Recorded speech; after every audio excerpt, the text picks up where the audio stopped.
Hey, welcome to Slice of Life, where faith meets the everyday. I'm James, and each podcast I invite someone to dive into the moments that shape us, challenge us, and draw us closer to Christ. From coffee shop conversations to carpool reflections, we're talking about real life and the spiritual truths that help us live it well. So grab your slice of time and let's grow together. Well, hey, welcome to Slice of Life. We're going to have a conversation. Two real people. Are you sure? Maybe. Are you real? I don't know. I don't remember clicking all the fire hydrants in the pictures. Well, you never get them right anyway. I know, you never do. Right? How many bicycles? I don't know. Which one's a road? Yeah, so obviously we're talking about AI. It's an interesting conversation. And one I was not aware of a couple years ago. Yeah. Like I didn't really know much about it. And I was in, of all places, Romania. Really? Yeah, right. It just, I Yeah. don't know. Where I'd heard about it, I'd never heard of GPT, yeah. And obviously I've not heard of it yet. This is just 3 years ago. We're in Romania. I just got done preaching a message, Mm-hmm. and we're driving. We're in Jude, Romania, kind of almost middle Romania, going to Persten. Several hour drive. We get done with church. Preach this great message. I thought it was a great message, and they did as well. And I'm talking to the orphanage director, Lean, and he said, "Well, have you heard about this new AI thing?" I'm like, "No." He goes, "It's crazy, and we're dealing with it in our world." And he goes, "It will write a sermon for you." Yeah. I'd never heard of that, right? So I was like, "What are you talking about?" He said, "Yeah, any topic." And so him and another person, he was driving, so he had someone else doing it, Elena, and she goes, "Oh, well, you just preached on it. I can't remember the topic. You preached on this, okay?" And so she typed it out. Can you preach on this scripture with this title? And within 30 seconds, it had this long sermon. So I'm reading the sermon. I'm going, "Oh my word, this is pretty good." Yeah. And I said, but this is more Presbyterian or Lutheran. Yeah. And they said, "Oh, we'll fix it." And they said, "Hey, can Make you it make it Pentecostal. more Pentecostal?" Yeah. Can't make. I'm like, "Oh my word, I think I saved those words," right? Right. And come to find out, what it does is it looks for material throughout, Yeah. right, and pulls it together, brings it all together, and that was my first moment with AI, reading through that, and that got me scared. I'll just be honest. Yeah. Right, like so all of a sudden I could just type in anything, and it's going to pull sources from everywhere. Where again, I'm not sure where the sources are coming from, who it is. I'm going to put something together, and so here we are a couple years later, and man, AI is everywhere. Yeah. It's in everything. As I'm working on my doctorate program, they have now new AI policies. Mm-hmm. You got to be cautious. I use a program called Grammarly. Yes. All right. Which is also AI though. It's AI. And they're like, so there's these lines that you got to watch, right? That, oh yeah, it can spell check for me. It's grammar check, Yes. punctuation check, but don't let it rewrite your sentences because it's going to want to, right? So in fact, I was showing my wife, she's proofreading for me, and a human proofreading, right? Crazy. And because I know it's not going to catch everything, and she goes, "Well, what are all the blue lines?" I'm like, "Well, the blue lines are it wants to rewrite it for me." Yeah. It doesn't like the sentence structure. It doesn't like how it was written. I said, so I've got to be cautious because if I do that, it's an AI policy break. Yeah. For my doctorate, right? So my paper will get invalidated. I'll have to redo the paper, the whole thing. And so I think we're kind of in that world, and obviously I have a different mindset because I have a different mindset. Because I'm in the religious world, right? That creating devotionals and writing newsletters and blogs and sermons, and everything else, right? And as well as the academic world, And I think we have to have that conversation as a Christian, because of what we're seeing and what we're hearing and then the knowledge that's out there, Mm-hmm. and trying to figure out, is this man driven or is this computer driven? Yeah. And where's that base coming from? Yeah. I think too the images is what kills me with AI, Oh yeah. because they're so hard to detect sometimes. Yeah. Like they can be so realistic. And I know on social media recently the big thing was like, put a picture of yourself into ChatGPT and then ask it to make a caricature of you. Yeah. With everything it knows about you. And then people Right. were posting these caricatures of Oh, themselves wow. of what like Yeah. ChatGPT or whatever AI they used. Yeah. It was like, oh, well, yeah, I know you're a realtor. I know you talk about coffee a lot and you always ask me about fitness tips. So here are all these things that I know about you. And here's an image. I'm like, man, I want to be given my image, like my real face, Yeah. to a computer, because that's how they win. Yeah. Like, that's how they start Well, to take over. In conspiracy theories, that concept, but I mean, they already have all the information. That's the thing. This is true. Right. Yeah, they can get it from anywhere. It just right. And so I think I don't know if you ever like Googled yourself, like Mm-hmm. put your name, you come back with, I'm like, how'd they know that about me? Right. Yeah. That's just Google. That was before all this AI driven stuff that's going on. And I think and that's my frustration today as well. So often my wife or my daughter will show me something. I'm like, is that real? Yeah, I can't tell. And the answer is, I don't know Right. any longer, and I'm in a world now, and we're all in a world. I think we all should be this way. Like, I don't know what's real any longer. Yeah. Everything I see now, I doubt, Yeah.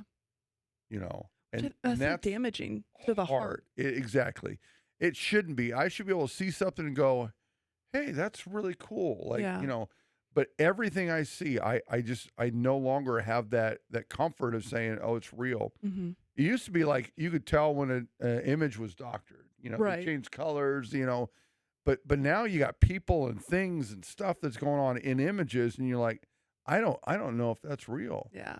And I find myself spending what I think is a way too much time trying to figure out what's real, what's fake any longer. Yeah. And so in my opinion, in that world, like in that moment, I begin to wonder, is it good for us? Right. In that, because of what it's brought in, and because we are such a people that believe what we see. Yeah. Social media has always been bad for that. What we see, what we hear, we're like, oh, I believe that, without ever questioning it. So we should have that questioning mindset, but to be at the point where I can't believe anything I see. Yeah. And I've got to study. If I really want to know anything, I've got to study it, and just to ensure that I'm okay. And that's just the world we're in. Yeah. And I think we've got to realize that.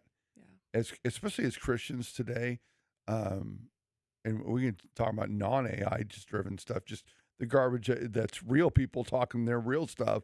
That's garbage. Right. They speak, and you're like, oh, that's so good. And then you're like, wait a minute. But is that true? There's a moment it's not true. Yeah.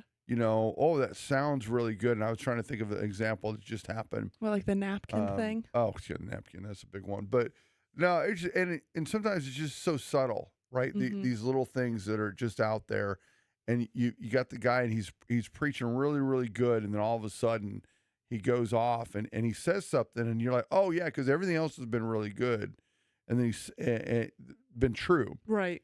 and then the other thing is not true, and then he keeps going. Oh, there's an example just recently, and the guy was talking about scripture. We're talking scripture at this point. New Testament. Jesus says, he casts this demon out of this kid, and tells his disciples, hey, this kind can only come out with fear. Now that I'm saying it, I'm like, yeah, he's gonna all know who I'm talking about. But this kind can only come out with prayer and fasting. Right. Right. And he goes, well, this kind, it's talking about specifically about these are demons that are signed to children. I'm like, well, where'd you get that? Yeah. It doesn't say that in the scriptures. It's talking about this deaf and dumb spirit, right? This kind, right? And I think, and I understand what he was saying, and I get that, but there's so many of those examples in non-AI world, non-AI generated. They're just people that are talking things, and it's their own thoughts on how the scripture is, and haven't gone completely into it. Mm-hmm. We buy into it. Now with AI, even more of that stuff is happening. Yeah. And so going back to the Romanian sermon, as I began to read the sermon, I started to find theologically incorrect stuff Right. in the sermon. Right. It started great. It was really good. And again, it almost at some points it was as if it took my notes, and maybe it did. Maybe it grabbed it because I was in Romania and it was pulling. I was a live stream sermon. Yeah. So it had access. So to maybe it had access, and it was pulling some of the stuff. And I was like, I'm pretty sure I said that exact same thing, like without giving me credit for it. And so maybe it did, but then there was enough in there that I'm like, well, that's not right. Yeah. That's not right. And so everything we look at, pictures, written word, what's going on. We should have been doing this all along, but I think AI has jumped us to the point where we're like, we have to really test and see if this is from God, this is correct, theologically correct, physically, is it, did that guy really say that? In fact, I remember years ago, I was training young ministers, and I'm talking years ago, probably 10 years. And for some reason at that time frame, Facebook was having a lot of Morgan Freeman and Denzel Washington memes. And they were with them saying things. It was just those two guys, and I don't know why. Maybe because they were super popular at that point. And they were saying certain things, right? It had them quoted, right? And I'm like, do any of you know whether Denzel or Morgan Freeman said that? Right. And if you, how could you possibly? If you search it, you find out they didn't, right? It wasn't a quote; it was a quote from somebody else, right? But because they put their name, their faces on there, it gave the quote credibility, right? And that again, that's way before AI, and that was a still picture. Now you've got AI that will take my image, and not only my image but my video, and all of a sudden dub my voiceover, and make me say, whatever you want, whatever it wants me to, And so I think we've amped up that moment for us to begin to say, hey, what am I looking at? What am I hearing? What am I seeing? What am I reading? Is it real or not? And you can't go back to ChatGPT and be like, is this real? Right. Or was it Microsoft's got Edge, or, all these different ones, is this real? Is this real? Because, they're all pulling from the same stuff. Right. So they have no idea. Right. Yeah. Garbage in, garbage out. Mm-hmm. Do you think that it's okay for Christians to use ChatGPT, or do you think we need to stay away from it entirely? I think it's a scary line. Okay. Right. And so I personally use AI for certain things. What do you use it for? Well, one of the things I use it for is it creates, out of my sermon, I have it create a blog for me. Okay. Right. And so there's a company we work with, a Christian company, and their AI engine grabs just my words. Okay. And crafts it into a blog with just my words. Okay. Right? Not added words. Right. It only uses what you actually said. What I put in there. Right. And so I will have it create for me the weekly blog. That's that Wednesday blog. Right. Yep. I'll have it create for me, and then I will read through it. Okay. And just make sure it's good. Right. So it's taken my 40-minute sermon and it's looked and said, okay, what are the main key points? Mm-hmm. And because I tell it, I want it from a 300 to 500 word blog. Right. Right. That I can send out on a Wednesday to my church folks, take this main stuff. And that's been great for me. Mm-hmm. Right. As a big time saver. It's my material that I'm asking it to take and to dissect it. And then I'm looking at it, spell checking it, just making sure that it didn't add anything. This engine doesn't add anything, which is great. Right. So I use it for that. I use it to help me with sermon, my media. Okay. Right? So like the images for my sermon titles and all. Right. So I'll tell it, hey, this is what I want. I'm looking for this type thing. Give me these ideas. But I'll tell you what I've learned from that. And this is using like Microsoft Edge or Chat, right, or Google's, whatever that one Google's is. It wants to add a lot to it. Really? And it'll tell me, oh, like, when I put in there and say, like, this last one was after resurrection. Yeah. I was like, this is what I want. I want it to be after resurrection. I want the subtitle to be this, and I want a picture of the tomb concept, right? Yeah. That's what I want. So bring it, and these are the 3 days. So I actually had the 3 days on there, and each day is going to be titled this. That's all I want. But it came back and said, oh, well, do you want me to craft a sermon outline for you? Do you want me to craft this, or you want me to craft that? Like, no, No, I don't want you to.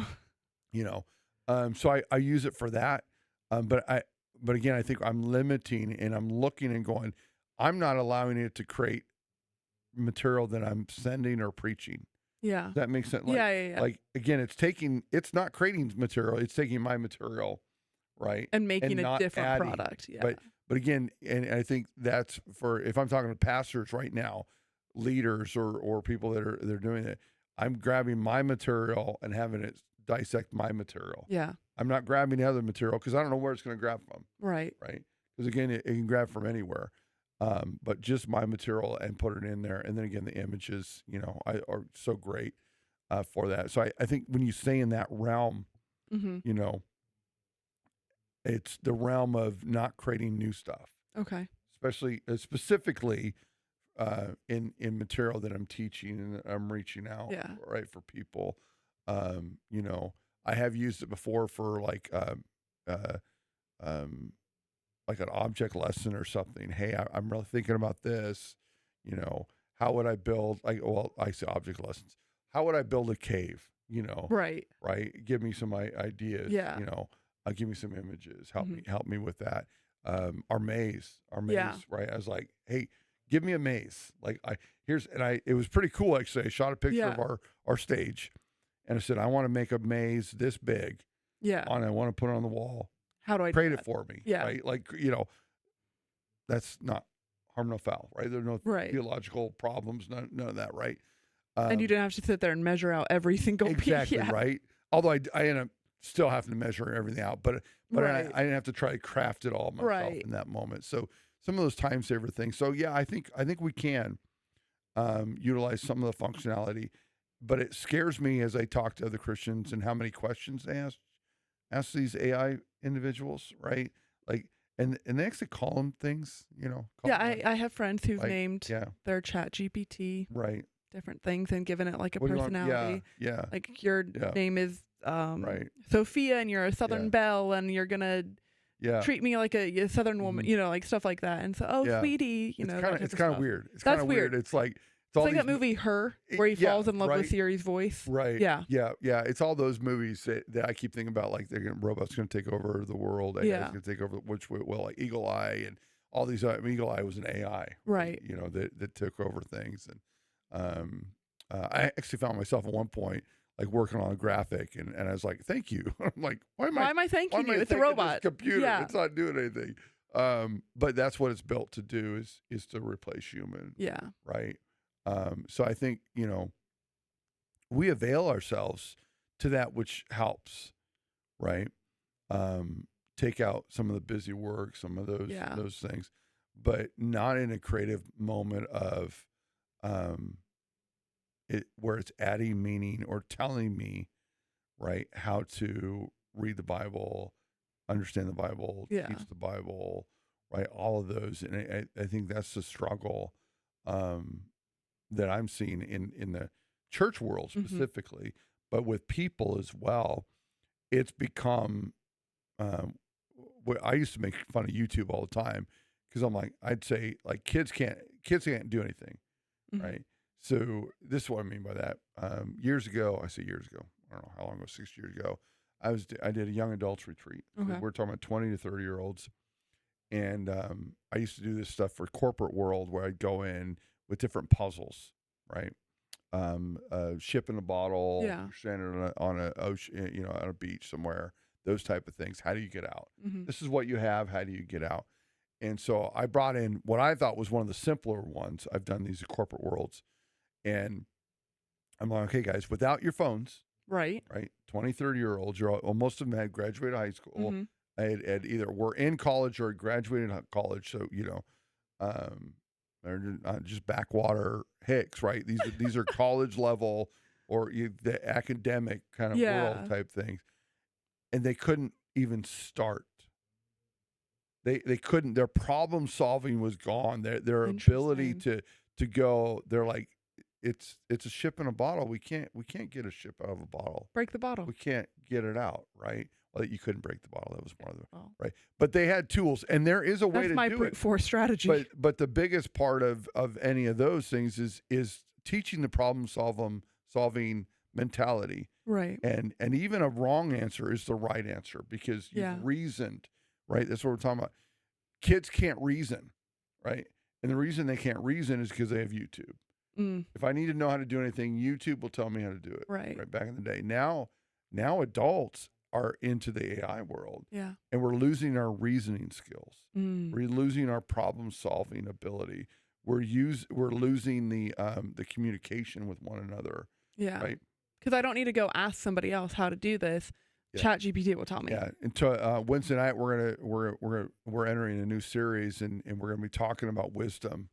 And one of the questions on there is like, who's your sage? Who's your wisdom person? Who's the person that you go to when you have a struggle? Well, I think the answer is going to be chat, right? Like it's my AI person is the individual, where we're losing that relational piece as well. Yeah. Right. So the harm of AI is not just the fact that it might be giving me false data. The harm is it's dumbing me down. Right. These college kids that can't problem solve it, you can't even figure out how to start the solution. Where are they now? Yeah. Well, these 20, 30-year-olds are now 30, 40-year-olds. Right. Who now have chat GTP to do everything for them. Their AI engine to do whatever it is for them. So they can't even reason with things. Which, and if anybody's intelligent enough to see this, which means you're all intelligent enough to see this, look at our world today. Yeah. What's the biggest problem in our world today? I mean, there's a lot. Not the biggest. How long do we have? But what's a big problem in our world today? Nobody has any idea what they're talking about. Yeah. That's the problem. Yeah. I just go on social media, right?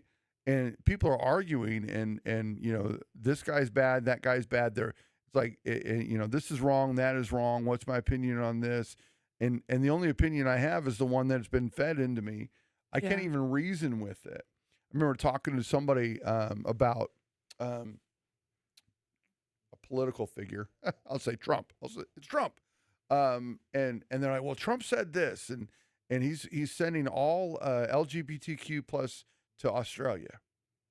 That's what he's gonna be doing. I'm like, where'd you get that from? Where did you get that from? Yeah. Like Trump is brash. He's dumb. He says some of the stupidest things in the world. But where'd you get? Well, because I heard it somewhere. Yeah. Right.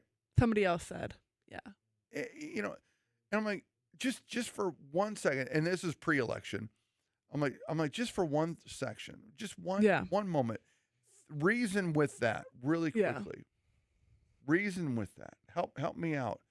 And as we had that a little longer conversation, they're like, you're probably right. You probably didn't say that. Yeah. Right. Again, see, he's off the wall with some stuff, but it's at some point we've got to get our reasoning skills back, but we will never get them back because we continue to create things that reason for us, right? Yeah. And so I don't know anything, because I don't have to know anything, and so I'm going to fight. And you look at left and right wing. I don't care which side you are on any discussion. You listen to both sides; they're both idiots. Oh yeah. And I just be honest, right? And you listen to their arguing skills, their ability, their debating skills. It's just name calling. Exactly. Yeah. And there's no fact on either side. Yeah. And I think one of the big topics, obviously, right now is the voting, the voter ID. Yeah. And you read both sides, and you're like, boy, and again, I'm talking about extremes, right?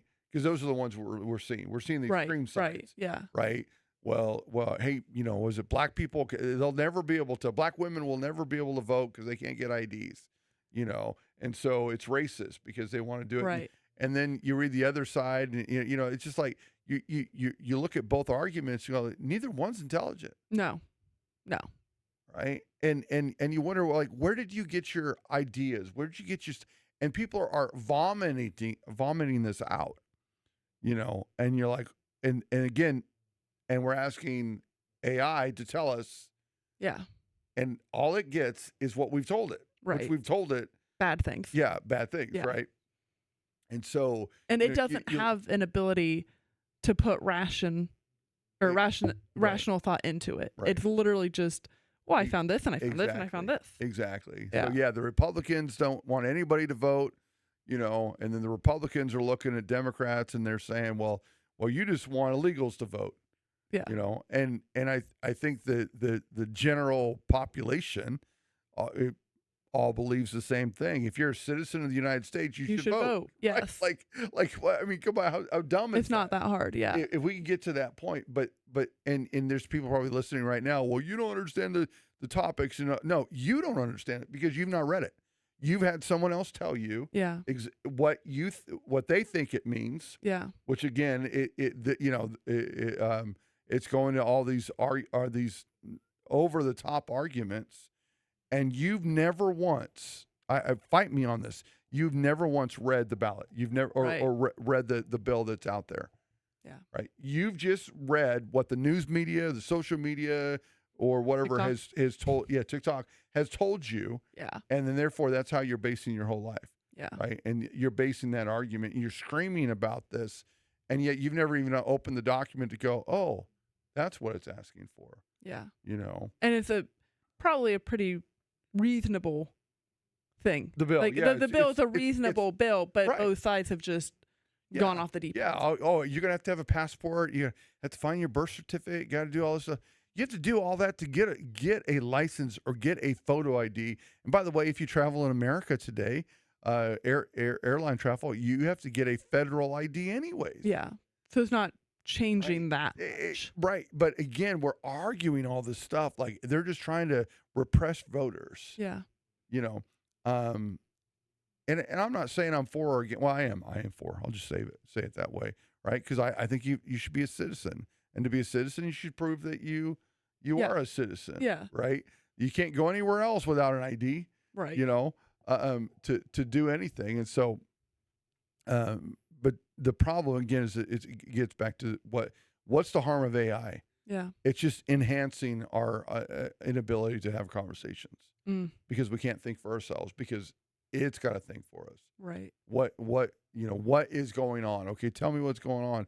And again, it's just pulling the resources it's going to have, and it tailors itself for you. Yes. Which is something that everybody should realize, but nobody seems to understand. It will cheerlead if you tell it to cheerlead. It will talk to you with the Midwestern twang if you tell it to. Like whatever personality you give it, it will reproduce that. And then you see people who they say ChatGPT convinced this person to commit suicide or what. Yeah. Well, no, the person was suicidal and they didn't have a real person to talk to. So they talked to a robot and the robot affirmed everything they said. Right.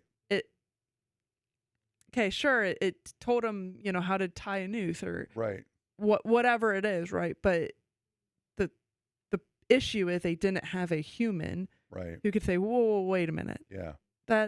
There's a bigger issue here. Let's talk about this. The guy that planned the school shooting, right? Yeah. They said that you used ChatGPT to do all that. Yeah. Right, to plan it. Well, a real person, I would hope, would have said, hey, why are you trying to figure out how to go in and shoot up a school? Yeah. Right? Like, that whole thing. But it learns you. And to your point, it doesn't do the reasoning. It just gives you information. And because you don't understand reasoning yourself, you can't do it. You're not going to break that down, but it's going to learn you. And as little as I use AI for what I've talked about, like just images, a lot of those things, when I come back, it will tell me, oh, you made this. And it'll say, hey, it's looking at Facebook. It's looking at this. Yeah. It's looking at this. Right. And go, oh, you made after the resurrection. And now you're working on this next one. Do you want it to be like that one? Do you want to have the same feel as that one? Do you want to, right? It remembers. Yeah. And so it's trying to learn me, which is kind of cool in the sense that it's trying to learn my likes and Yeah. dislikes, you know. And so it's gonna, instead of trying to give me the old Gothic stuff, it sees, oh, he likes a little more cleaner lines, Right. more contemporary. He's gonna enjoy that more, right? So in essence, when it's making slides for me, I like that. But it also, remember, it's learning me. Right. So it's going to then tailor its response based on what I like. Yeah. Well, if we're talking about a subject, I don't want to be told everything that tells me what I like, Yeah. what I agree with, right? Oh, I'm a Democrat, so Oh, but people please, love an echo please chamber. tell me everything the Democrats feel on it. Don't give Yeah. me anything else. Yeah. And that is the struggle. And I teach young ministers, and about preaching is one of the subjects. But more than that, it's like looking at the biblical text. Yeah. And I said, here's the deal. You need to, when you're reading the scripture, if you're just reading the same guy over and over again, you're a Matthew Henry commentary kind of guy, and you're only reading Matthew Henry, you're never going to get a fuller picture. You're only getting Matthew Henry's because you view. might just be getting his view, and Yeah. maybe he was wrong. It's possible. Right. By the way, he is wrong a lot. But maybe you're getting. What if you read somebody else? What if you read a couple other people? I have a habit of early on. I don't do it as much anymore because there's better tools out there. That I would read 5 commentaries on any scripture I was getting ready to preach, and what I'm looking for is where they agree and where they disagree. Now, would you ever ask ChatGPT to No. look at 5 commentaries and then present you a synopsis? Ooh, You never thought of that, huh? I never thought of that.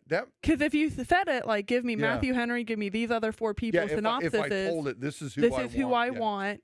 Where did Summarize. they agree, disagree? Yeah. Show me a table of where they agree, where they disagree. Do you think that would be because you're feeding it who you want it to pull from? Yeah, I think that would be the thing. Okay. I thought you were going in the direction of like, hey, what's your, I just preached Luke 24:49. Right. What, give me Luke 24:49. No. No, I But- wouldn't ask but it to do this. I would love to. I think that's a great way to utilize that tool. Hey, I'm preaching Luke 24:49. These are the 5 commentaries I want you to break down. Right. Give me Wesley.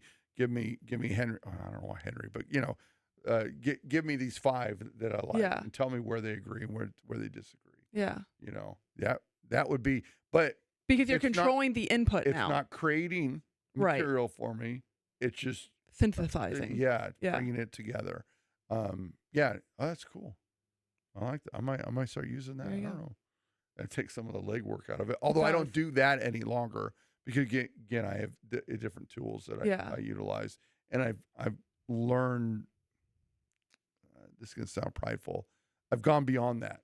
Right. Where I don't need that other individual. There are times that I will go to certain commentaries and read more notes, like John Wesley's explanatory notes on certain scriptures. I might go into some of that stuff. But I've learned how to actually go into the Greek and the Hebrew, and I've to do a lot of that stuff myself. Give me a break right? from the Greek, all right? So it's good. It's good. You get to that point. But yeah, so I think that's kind of a cool way to look at it. But again, you're limiting the input. and you're saying this is what I want. Yeah. Right. But it's all in the point of like, am I getting both sides, or am I getting different thought processes on things? Am I hearing one word the whole time, one voice, or am I hearing multiple voices? And that's important. Yeah. And then with AI, again, you don't know most cases whose voices you are hearing. Right. Because I have had it return some things before that have been, like that sermon, but other times, you're seeing stuff and going, well, that is just completely wrong. Yeah. Like where did you even come up with that? Yeah. And it's pulling something of like a Jehovah's Witness or something like that. Yeah. Exactly. Now, okay, I'm going to open myself up to scrutiny here. All right. I have used ChatGPT before. Okay. I'm doing I know, there's a long list for that. Doing like a research paper. Yeah. And I'm like, man, I don't know enough people who write on these topics. Yeah. Give me a list of books where I can go and do the research, but I need a jumping off part. Yeah. Is that I think it's, again, you're not having it create material. You're just Right. I don't have any idea of what book to even I think begin you're to look at. You know, that's the thing. It's pulling out all that information. It's like a Google search on steroids, Yeah. right? And you're having an index for you. I think that's the difference there. Right. When we're indexing material, I don't want you to produce it for me, but I want you to help me get there. Yeah. Right. Okay. And I think there's a lot of that, like looking in any part of your life, go like, how do I how I love that when you said my jumping off point. Where how do I get started here? Yeah. Because there is so much material out there, and you know, working on my doctorate, it's very similar, same thing. It's like I don't know how it's much different than when I go to the library. We have an online library that works with all the libraries in the world, basically, right? And I just like, this is what I want. You know, give me anybody that's written a book on this. Yeah. Well, it'll get that's almost no different than AI, except for AI does a better job. Right. Right, because it can narrow it down a lot further. Yes. Because then it becomes more, I could say, okay, I want it more Pentecostal based, Protestant based. Yes. You know, tell me all the writers for before, you know, 500 AD. Yeah. You know, like we can do that where a normal search can't do that. Yeah. You know, but it's not doing the research for me. No, I just, you know, I need a list of authors. Let me know where to start. And then okay, well, this one's not really inside the scope, and this one is definitely not Pentecostal enough for me, and that type of thing. Right. Have you ever asked it to do a personality test for you? No. It's scary. Yeah. Because if you ask it just based off of everything you know about me, what is my like Myers-Briggs? Oh, that's interesting. Yeah. It's real scary though, Yeah. because then you realize how much it's knows. learned about you. Yeah. Yeah.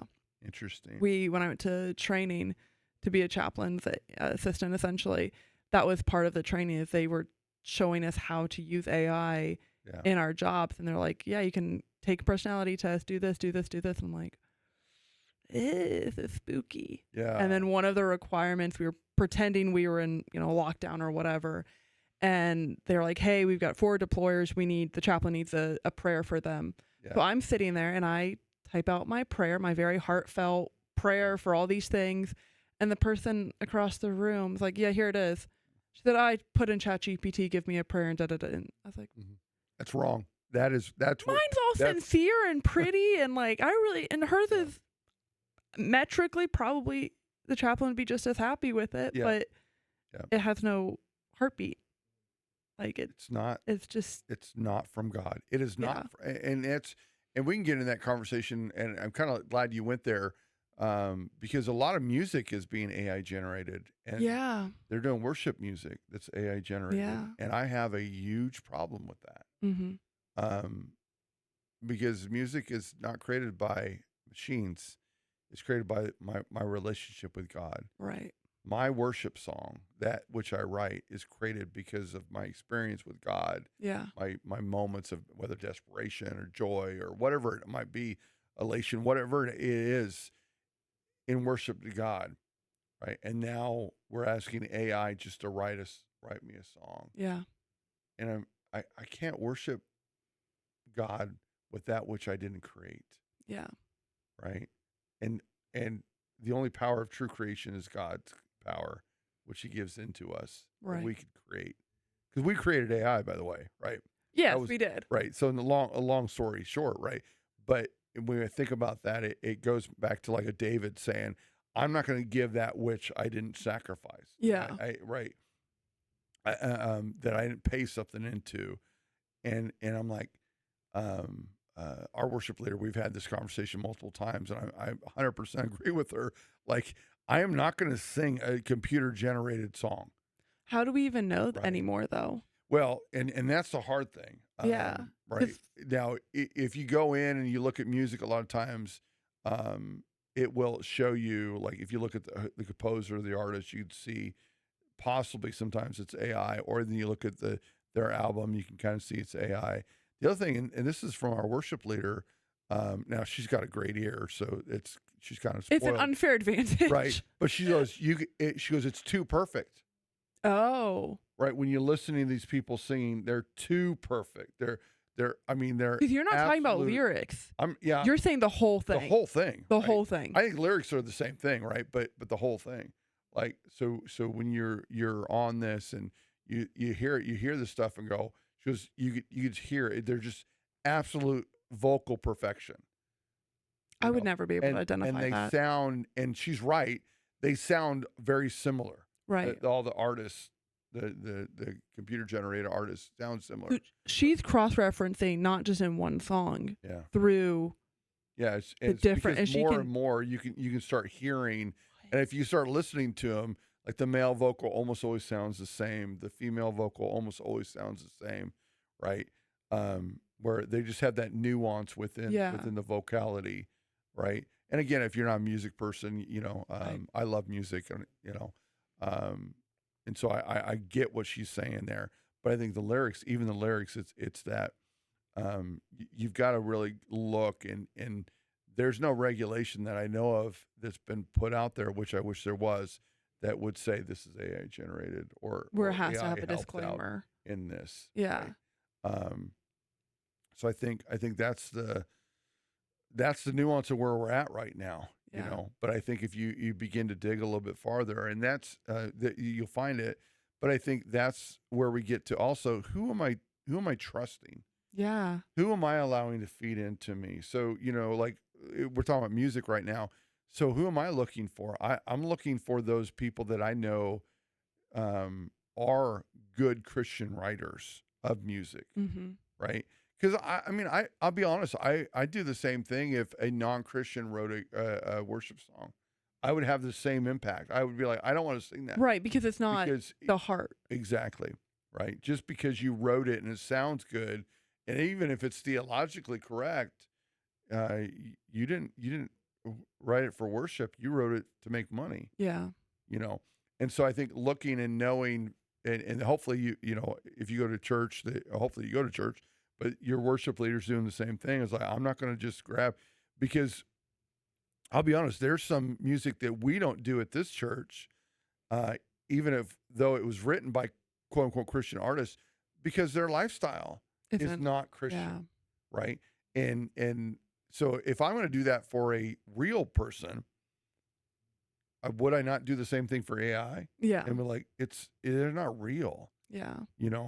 AI's Therefore, they don't have good fruit. Right. Because they AI can't doesn't produce have fruit. Right. Yeah. And I think, that conversation needs to be had. Again, like, I'm not going to give anything that I didn't pay for, that I didn't sacrifice myself. And I want to ensure that those around me, that I'm utilizing their material, they have good fruit. Yeah. Right. The scripture says to know those you labor with. Mm-hmm. Right. And so if I'm singing a song written by Lady Gaga, right, is a worship song, do I know who I'm laboring with? That's called unequally yoked at that point. So it's wrong, but then I look at another person, say like a Phil Wickham or a Torrin Wells, right? And you see their lifestyle and what they're doing. You're like, at least from what I could see in their heart, theologically it's correct. There's fruit there, right? They do great ministry.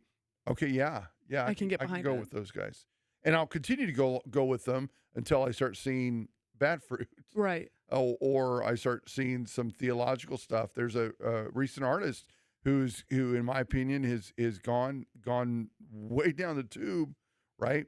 And his music was great. There were some great things. Then he started to toe the line on a couple things. And I think his last song, I'm like, what is this? It's Christian in label, but he starts talking about being God doesn't care if I go to the bars and get drunk. God doesn't. You're reading that. I'm listening, going, what happened to you? A year ago, you were something. I can tell you exactly what happened to him. That's a whole nother subject. All right, but what does that mean for me? Well, that means I don't do his music any longer. Right. Because I see he's not there. So again, if I'm going to have that standard with people, which you should all have that standard. If Christians, we should have that standard with people. That means I don't listen to Oprah Winfrey. She's old now, I know, but right. but that same style of Right. of individual, Who's speaking right? into your life? I'm not going to allow them to speak into my life. She's Yeah. not Christian, Yeah. right? She's anti-Christian, if anything, right? And any of those other individuals that are there that are speaking, I don't let them talk into my life, And so why would I then allow AI to talk into my life, to tell me anything about anything, Yeah. right? Amalgamate, pull the information, index stuff for me. That's great. But don't create anything for me. Don't tell me how to think or what to say. Now, how far do you go on that? Like, if you asked it to create a recipe for you because you're trying to achieve like certain health standards, that's technically creating something, but it's not something that's like feeding my mentality or feeding spiritually. So how far with the no creation? Yeah, but are you at that point? Are you asking it to tell you, okay, this is I'm diabetic or pre-diabetic? Okay. Create an eating plan for me. Yeah, something like that, for example. Okay. How would you have done that before? I would have had to go to the library and get all these books on it, or Google it for a long time and then put it all on a saved file on my desktop. Okay. But if I can just ask AI to do it, Right. you're saying that would be okay? But here's the question. I'm guessing. I'm there at okay. Okay. I'm at okay. Okay. Right. But my problem is, again, how do you know that stuff's right? Okay. So then it goes back to it's pulling garbage, possibly. It could be. Yeah. Right. Yeah. And then you'd have to sit there and fact check it. All of a sudden, you're reading this pre-diabetic recipe list, this thing, and it has a lot of bananas on there, right? Well, bananas are a fruit. That's fine, right? Exactly. Right? Except. But then you find out, they're high in sugar. They're horrible for a diabetic. Right. Right.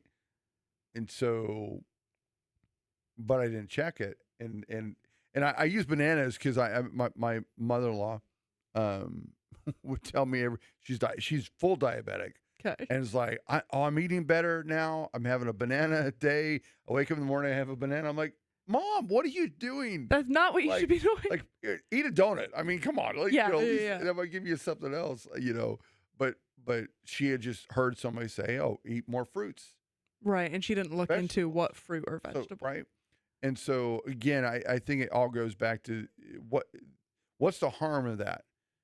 The only harm is if I don't check it and just to verify, look at other sources and go, hey, yeah, maybe bananas aren't the best. So, like, for me, biblically, Christian living, whatever, it's not a big deal. But as far as actual health outcome, it's a big deal. But I think any part of that, okay. I think anything that we're asking it for, I just said, because we know it's not perfect. Yeah. Right. Therefore, we should be checking, just make sure. Because if I'm basing my lifestyle, what I'm going to do on a computer, there's a problem there. Right. I've got it. And especially we were talking about health and food. If you look at that world, that's changing all the time. The doctors change things, right? I remember that there was a time where they're like, don't eat any eggs. Like, everyone stop eating eggs. Now eggs are back again. Right. Like they're good for you. Good, healthy protein. Well, okay. So where's ChatGPT going to pull from? That makes me want to ask it now, though. Yeah. Like, where do you stand on eggs? Good or bad? Can I eat 2? Can I eat 3? Can I eat 20? Yeah. Right? Like, whites only? Right. Yolks. And I think that's the, when we talk about like non-scriptural, that kind of true creation type thing, right? How I think, but it's in my lifestyle right now, I mean, think about it. We did a podcast earlier, about parenting, planning, really family planning. What would ChatGPT tell me, or AI tell me about how to raise my kids? Well, based on the material that's out there right now, it's going to tell me to be a soft parent. Yeah. Right. And what we know biblically, that's incorrect. Yeah. And we know by the lifestyle of the kids, and then the older kids today, from the helicopter parents and lawnmower parents, all this other stuff. It doesn't turn out. It's not good. Yeah. Right. Yeah. So he's telling me, just let that go. It's okay. Yeah. Right. Count to 3. Don't raise your voice. No spanking. Right. Yeah. Exactly. Yeah. And we go, but that's just reproducing what we got. What we got is horrible. these kids that disobey, that have no respect for anybody. Yeah. So again, I think it's a good tool. I am not like it is gonna take over the world. Just FYI, Robot taught us that, right? All these other shows, every show, it's like I don't know. I'll go there because I can go there. Your podcast, you get to go where you want. Right? Yeah. A couple years back, they discovered like some dinosaur DNA or whatever. Okay. Like I'm thinking, have you not seen Jurassic Park? Yeah, leave it alone. Why are you messing with that? Yeah. And so you look at all these shows and you're like, okay, seriously, you've not seen all these AI shows. I can't remember the one. There's one where like the guy's got AI in his house and the house like shuts down and locks him in and doesn't let him. Disney did a kids movie on it called Smart House. Yeah, right. Like, and it became a bad thing. Yeah. And yet our homes are like that now. Right. If it wanted to lock you in, it could. Yeah, exactly. I can't get out of my house, and it's gonna, Yeah. it doesn't want to turn the heat on because it's like your budget's not good enough. Right. So, bad for the environment. You can't afford. Yeah, exactly. Oh my word. Your carbon footprint's too big right now. And think about Matrix, right? The whole Matrix thing is like we become batteries for AI. Yeah. So, but is AI bad? It depends on how you use it. Okay. Right? I think we have to have caution. Okay. And my biggest thing, especially for leaders in the church or anybody that teaches, don't let it teach for you. Mm-hmm. You don't let it do the research for you. Right. You dive into that book. Let it index. Let it help you, pull the information together from different areas as you tell it to, but don't let it create.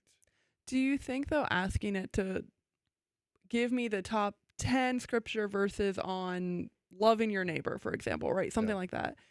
Is that lazy if we ask it to do I think that? It's towing the line a little bit. Because if you're really specific, like, tell me every time it says love thy neighbor, is that any different than what I used to do back in the day? Because I'm super old, where I'd grab a book and go through and try to find book? I know a book thing with paper. We don't have one around here. Oh, we do. We got a couple down there. Yeah, I used to grab.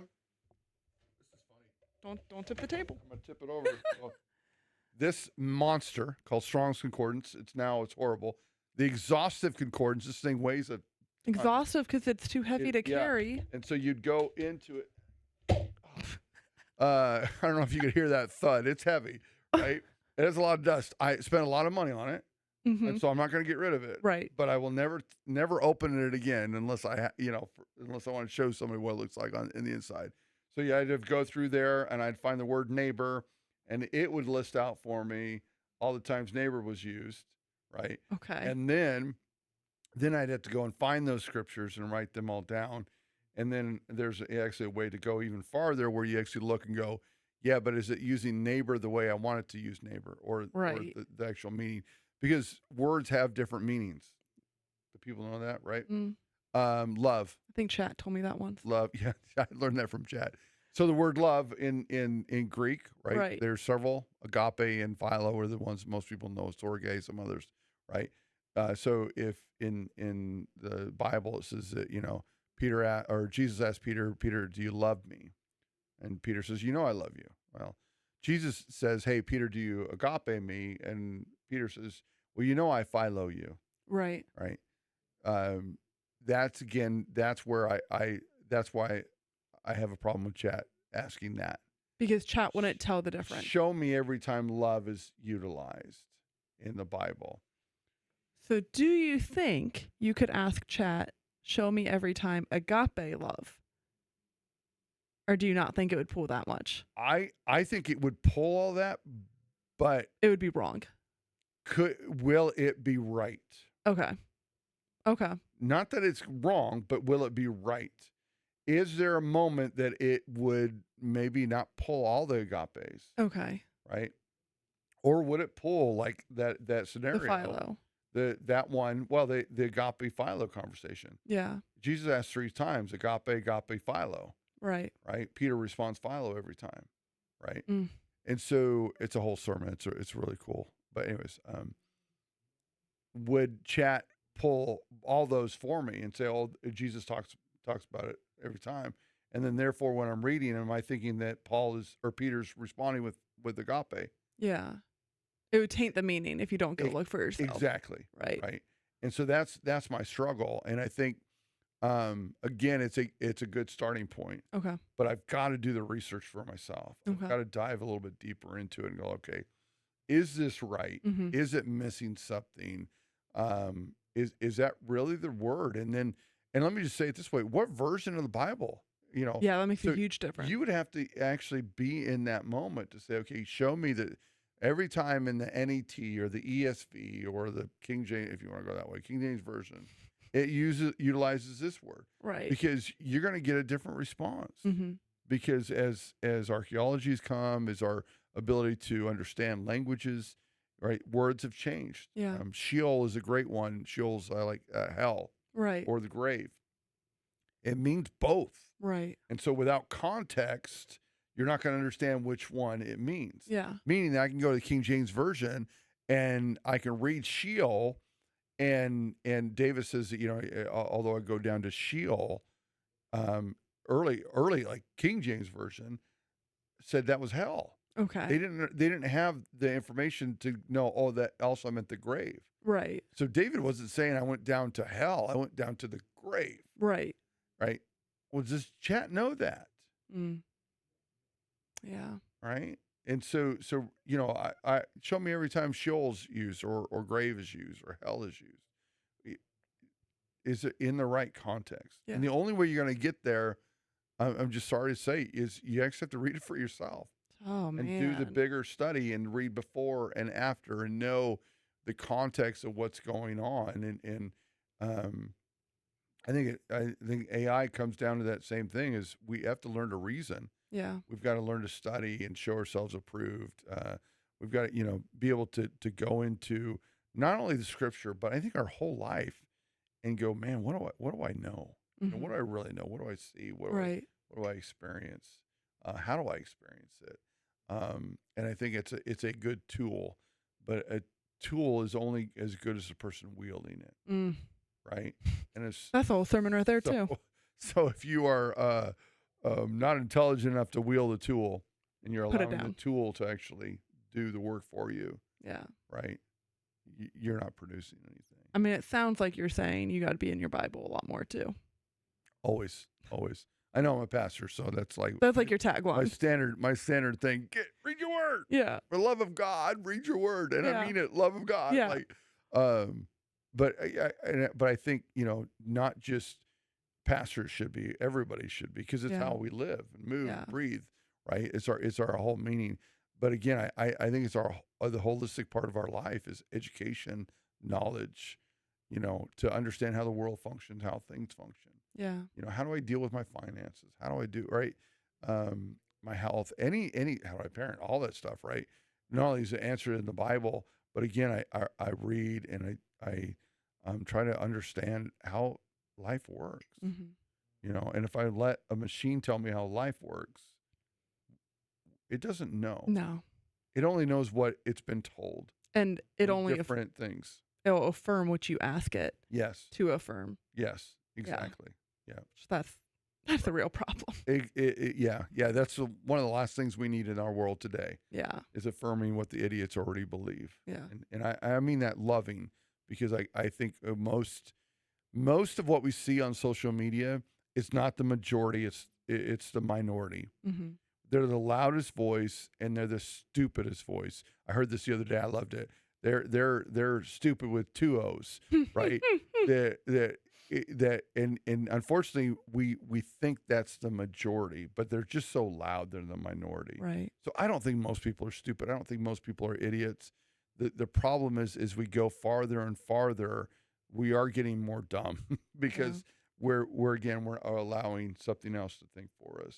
And that's just my caution to everybody is, man, think for yourself. Dive into the word. We're talking Christians, guys. Dive into the word. Know what the word says. Test the prophet. It says, test the prophet. Test the person. When I preach a message, I hope you guys are going home, right? And going, does this guy know what he's talking about? Yeah. Does Luke 24:49 really say that? Does that word clothe mean that or not? Oh yeah, it does. Okay, cool. It doesn't. Well, let me go talk to him and say, what's wrong with you? You know, and I think that's the struggle with AI, and we are so busy, we're allowing it to create things that it should never create. That God created me to create. Right. God created me to spend time with him, you know, as the pastor, as a leader. And just FYI, if you are a Christian, you are a minister. Yeah. You've been given the ministry of reconciliation, right? Which means you need to know your word. You need to live it out. You need to be able to rightly divide the word, to understand it, to apply it to your life, you know, and AI cannot do that for you. You've got to do it for yourself. If you got kids, you're raising your kids up. Are you working with people? You're supposed to be ministering to them, your neighbors, your co-workers, the people at the grocery store, at the restaurants. AI can't do that for you. Hopefully this has been informative for you. And yes, we are real people. Because you can tell, because we made a lot of mistakes. So, And the vocals weren't perfect. that's right. It's kind of weird. You know, but again, if you guys, every time I always say this, right? If you have any questions, comments, thoughts, any topics you'd like us to kind of discuss, if you agree with us, disagree with us, that's fine. Let's have a dialogue. Let's talk about it. But until next time, we'll see you.